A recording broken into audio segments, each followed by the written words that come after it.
Inside Charles's 30-minute reunion with Harry after King delayed helicopter to Sandringham so he could welcome his son. King Charles spent 30 minutes with estranged son Harry today, their first meeting in 16 months. The Duke flew 5,000 miles from the US to London after his dad's cancer diagnosis. The Duke of Sussex, 39, landed at Heathrow at lunchtime following a 10.5-hour overnight flight. He was whisked to London while Charles, 75, delayed a helicopter flight to Sandringham so they could hold their first meeting in 16 months.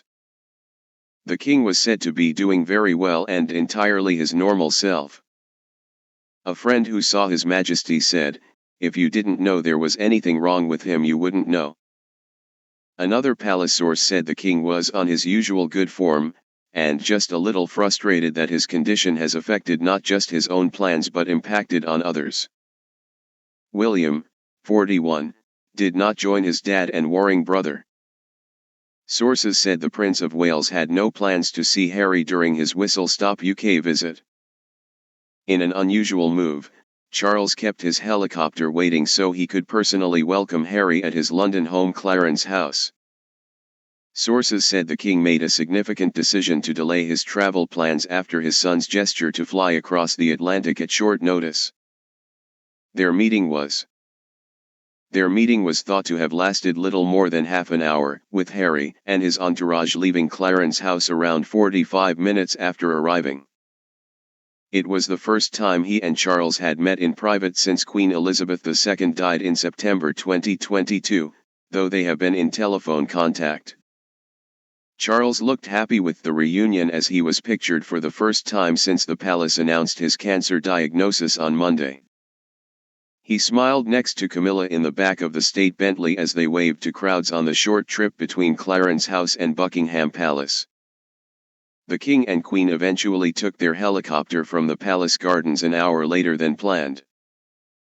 Palace sources say he will divide time in his country residences and return to London for meetings, business, and outpatient treatment for his cancer. An insider said, Charles always keeps a tight schedule and had a planned itinerary to leave London to rest and recuperate in Norfolk. He is very fastidious about timekeeping, but it was significant that he delayed the flight to Sandringham when he knew Harry was visiting.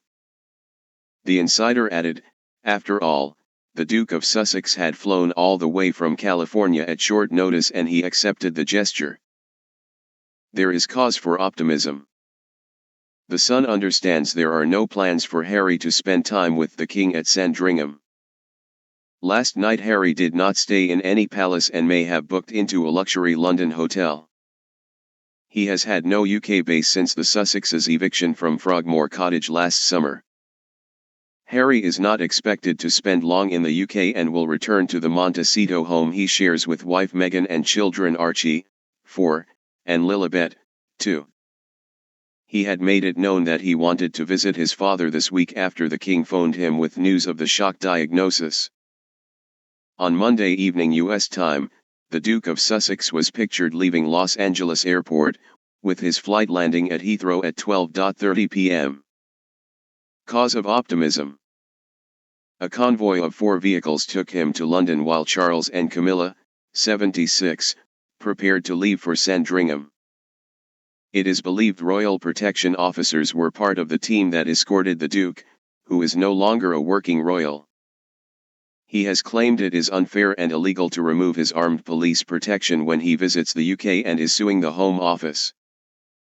As his convoy headed to London, courtiers had started to prepare for the King and Queen's exit to Sandringham. The state Bentley arrived at Clarence House at 1:20 p.m. to collect the King and Queen. But by then Harry had barely left Heathrow, 15 miles away.